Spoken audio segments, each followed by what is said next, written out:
नमस्कार, BPL news में आपका स्वागत है दोस्तों। आज 19 जून हो चुके हैं। फटाफट ब्रेकिंग न्यूज़ निकल के आ रही है दोस्तों। यूपी योगी सरकार को एनजीटी की फटकार। लगता है प्राधिकारी खुद को कानून से ऊपर समझ रहे हैं।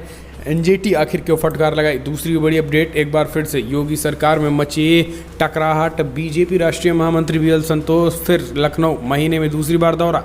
तीसरी बड़ी अपडेट में बताएंगे सपा अध्यक्ष अखिलेश यादव का आरोप, जिला पंचायत अध्यक्ष चुनाव में सदस्यों को डरा धमका रही है भाजपा। चौथी अपडेट में बताएंगे इलाहाबाद हाई कोर्ट में Indo Islamic cultural foundation trust की वैधता को चुनौती दी गई है। पीआईएल पर सुनवाई होगी। अगली अपडेट में बताएंगे प्रतापगढ़ में अपना दल, इस विधायक आर के वर्मा ने मंत्री के सामने ही खोल दी पोल। थानों में लग रही हैं बोलियां। कानून व्यवस्था की पोल खोल दी है। और इस बीच सब कुछ खबर जानेंगे यूपी में कोविड-19 के मामले कितने आए हैं। लेकिन उससे पहले अगर आपने चैनल को सब्सक्राइब नहीं किया तो चैनल को सब्सक्राइब करें। 2022 विधानसभा चुनाव की तैयारियों के लिए कमेंट के माध्यम से अपने सुझाव दें पल पल के अपडेट के लिए। दरअसल पहली बड़ी अपडेट निकल के आ रही है, आपको बता दें एनजीटी ने योगी सरकार को लगाई लड़थाड़। जी हाँ, कहा प्राधिकारी खुद को कानून से ऊपर ना समझे। दरअसल राष्ट्रीय हरित अधिकरण एनजीटी ने शुक्रवार को यूपी सरकार को कड़ी फटकार लगाते हुए कहा है कि फिलहाल ऐसा लग रहा है कि राज्य के प्राधिकारी खुद को कानून से ऊपर समझ रहे हैं और सार्वजनिक स्वास्थ्य के लिए जरूरी नियमों का उल्लंघन जारी रखे हैं, जो दुर्भाग्यपूर्ण स्थिति है और उसमें उपचारात्मक कार्रवाई की जरूरत है। वायु गुणवत्ता और जन स्वास्थ्य को हानि पहुंचाने वाले ठोस कचरे का वैज्ञानिक तरीके से निस्तारण में असफलता को रेखांकित करते हुए एनजीटी ने यूपी प्रदूषण नियंत्रण बोर्ड और बिजनौर के जिलाधिकारियों को कचरे का प्रबंधन सुनिश्चित करने का निर्देश दिया है। एनजीटी अध्यक्ष न्यायमूर्ति आदेश कुमार गोयल की पीठ ने स्पष्ट किया है कि उनके निर्देश के अनुसार अगर संतोषजनक कदम नहीं उठाए गए तो वो संबंधित अधिकारियों के खिलाफ दंडात्मक कार्रवाई करेंगे। अगली अपडेट, बीजेपी राष्ट्रीय महामंत्री बीएल संतोष का महीने में दूसरी बार लखनऊ का दौरा। 21 व 22 को करेंगे समीक्षा बैठक। क्या फिर से हड़कंप मच गया है? दरअसल यूपी में 2022 विधानसभा चुनाव होने वाले हैं और इस बीच विधानसभा चुनाव को लेकर भाजपा का शीर्ष नेतृत्व बेहद गंभीर हो गया है। बीजेपी के राष्ट्रीय महामंत्री बीएल संतोष करीब 15 दिन पहले ही लखनऊ के 2 दिन के प्रवास पे गए थे और उनका लखनऊ दौरा इस दौरान 21 व 22 जून को है। महीने में उनके दूसरे दौरे को लेकर कई तरीके के कयास लगाए जा रहे हैं। प्रदेश में अगले वर्ष होने वाले विधानसभा चुनाव को लेकर भारतीय जनता पार्टी ने कमर कस ली है। भाजपा के राष्ट्रीय संगठन महामंत्री बीएल संतोष जून में ही एक बार फिर से यूपी के दौरे पर आ रहे हैं। बीएल संतोष 21 व 22 जून को 2 दिन के दौरे पर रहेंगे। इस दौरान भी वो पार्टी के पदाधिकारियों और मंत्रियों से मुलाकात करके उत्तर प्रदेश में चुनाव की तैयारियों पर चर्चा करेंगे। लेकिन विपक्षी इसे एक तरीके से योगी सरकार में टकराहट के रूप में देख रहे हैं। तीसरी बड़ी अपडेट, सपा अध्यक्ष अखिलेश यादव का आरोप, जिला पंचायत अध्यक्ष चुनाव में सदस्यों को डरा धमका रही भाजपा। समाजवादी पार्टी के राष्ट्रीय अध्यक्ष अखिलेश यादव ने कहा है कि भारतीय जनता पार्टी पंचायत चुनाव में हार से बुरी तरीके से बौखलाई हुई है। संख्या बल न होते हुए भी अपने जिला पंचायत अध्यक्ष बनने के लिए व्याकुल भाजपा नेतृत्व सरकारी तंत्र पर दबाव डालते हुए पंचायत सदस्यों को डरा धमका अपने पक्ष में मतदान के लिए मजबूर कर रही है। सत्ता का यह घोर दुरुपयोग है। भाजपा सरकार के इस दमनकारी नीतियों से लोकतंत्र खतरे में है।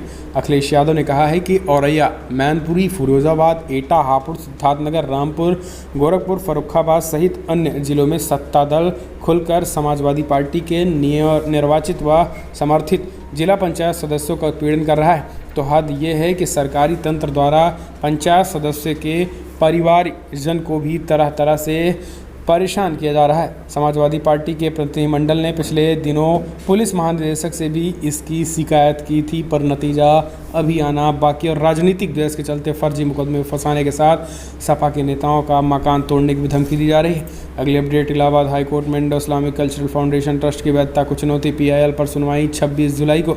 दरअसल अयोध्या में जिस संस्था इंडो इस्लामिक कल्चरल फाउंडेशन की देखरेख में धन्यपुर मस्जिद के निर्माण का कार्य प्रगति पर है, उसी की वैधता को इलाहाबाद हाई कोर्ट में चुनौती दे दी गई है। इस याचिका पर अब 26 जुलाई को सुनवाई की जाएगी। सुन्नी वक्त की गठित इस संस्था के खिलाफ नदीम अहमद व अन्य ने जनहित याचिका दायर कर दी।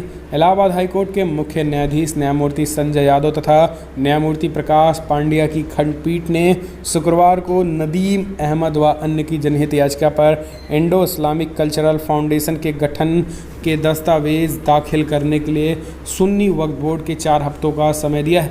अगली अपडेट लेते हैं तो दोस्तों आपको बता दें, प्रतापगढ़ में कैबिनेट मंत्री के सामने ही अपना दल, इस विधायक ने खोल दी सरकार की पोल। थानों में अभी भी लग रही हैं बोलियां, कोई बदलाव नहीं। यूपी के प्रतापगढ़ जिले में विश्वनाथगंज से सांसद अपना दल विधायक आर के वर्मा ने अपनी ही सरकार की पोल खोल कर रख दी है। गुरुवार को सड़वा चंद्रिका ब्लॉक परिसर में पंचायत प्रतिनिधियों के परीक्षण में भी ऐसा हुआ।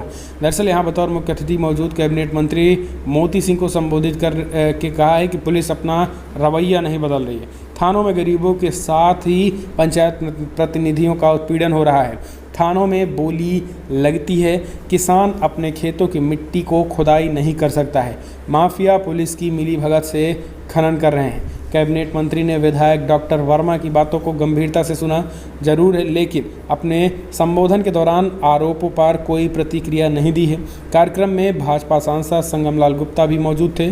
कुछ दिन पहले ही विधायक डॉक्टर वर्मा ने कहा था कि फिलहाल योगी आदित्यनाथ सरकार की खिंचाई भी की थी।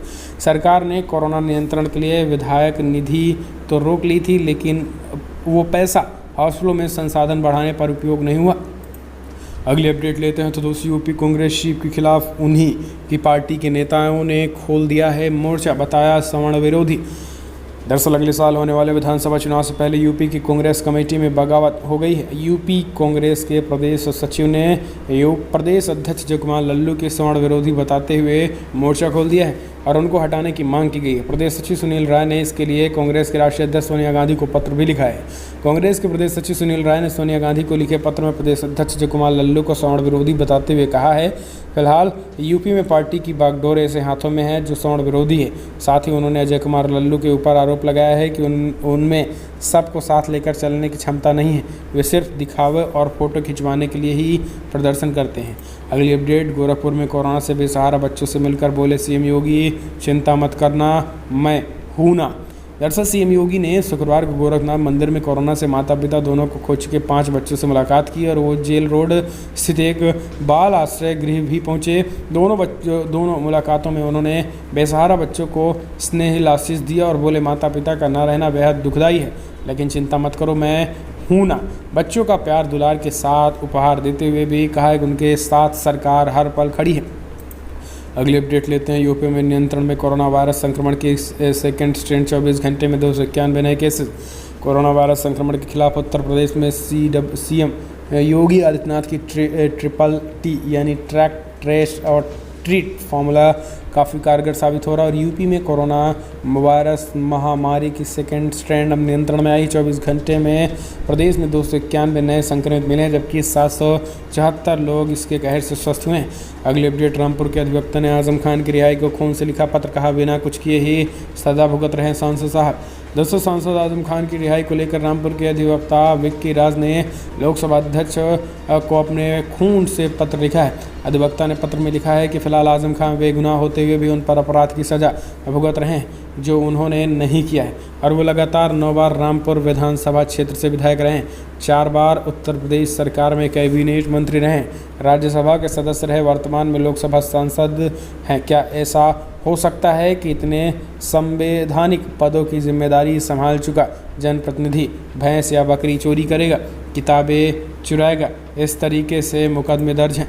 अगली अपडेट लेते हैं, स्विस बैंक में भारतीयों ने जमा किया रिकॉर्ड 20,000 करोड़ रुपए। लोग बोले अब अन्ना रामदेव कहाँ छुपे हैं। कोरोना काल में जहां कई भारतीय परिवार ऐसे थे जिनका रोजगार समाप्त हो गया है, कई भारतीय घर ऐसे थे जहां खाने पीने के संकट छा गए हैं। लॉकडाउन ने एक तरीके से मध्यम वर्गीय और गरीब परिवारों को आर्थिक रूप से तोड़ कर रख दिया है। तो वहीं कई ऐसे लोग हैं जिन्होंने किसी भी तरीके से स्वयंसेवी और सामाजिक संगठनों की मदद से अपने और अपने परिजनों का पेट पाला है। भारतीय अर्थव्यवस्था को भी इस दौर से बड़ा झटका लगा, लेकिन जो आंकड़े सामने आए हैं कुछ दूसरा पक्ष ही दिखा रहे हैं। दरअसल गुरुवार को स्विट्जरलैंड के केंद्रीय बैंक ने एक आंकड़ा जारी किया है, जिसके मुताबिक वर्ष 2020 में स्विस बैंकों में सबसे ज़्यादा रकम भारतीयों और भारतीय कंपनियों के जमा हुए हैं। कोरोना के दौरान कई ऐसे भारतीय अमीर थे जिनकी धन दौलत में भारी वृद्धि हुई है और उसमें से बड़ी संख्या में अमीरों ने अपने पैसे स्विट्जरलैंड के बैंकों में जमा किए हैं। केंद्रीय बैंक स्विट्जरलैंड द्वारा जारी आंकड़ों के अनुसार वहां के बैंकों में भारतीय जमा किए गए रकम में भारी बढ़ोतरी हुई है और अब यह रकम लगभग 2.5 अरब स्विस बैंक यानी कि 20,000 करोड़ रुपए से ज़्यादा हो गई है। तो अब देश की जनता पूछ रही है कि भाई मोदी और अन्ना और बाबा रामदेव कहाँ छुपे हैं, जिन्होंने ये कहा था 15 लाख रुपए मिलेंगे, इतने रुपए जमा है स्विस बैंक में, मोदी जी वो कहाँ गए? तो ये सवाल उठ रहे हैं लगातार। हम चलते हैं अगले अपडेट। कैबिनेट विस्तार को लेकर समझिए, ज्योतिरादित्य सिंधिया वरुण गांधी लिस्ट में है, बन सकते हैं कैबिनेट मिनिस्टर। प्रधानमंत्री मोदी ने 4 दिनों के भीतर भारतीय जनता पार्टी के शीर्ष पदाधिकारियों और मंत्रियों के 2 अलग अलग समूहों के साथ बैठकें की और ऐसा माना जा रहा है कि केंद्र में लंबे समय से प्रतीक्षित केंद्रीय मंत्रिमंडल फेरबदल में बड़ी उल्टी हो सकती है। उल्टी गिनती 30 मई 2019 से शुरू हुई मोदी सरकार की दूसरी पारी से पहला ये कैबिनेट फेरबदल होगा और इसमें कई ऐसे नेताओं को शामिल किया जाएगा जिनमें ज्योतिरादित्य सिंधिया और बीजेपी की वरुण गांधी। तो दोस्तों बड़ी खबर में इतना ही, लेकिन अगर आपको वीडियो पसंद आए तो लाइक करें, शेयर करें, कमेंट के माध्यम से प्रेरित इस वीडियो में इतना ही। चैनल को सब्सक्राइब करें पल पल के अपडेट के लिए।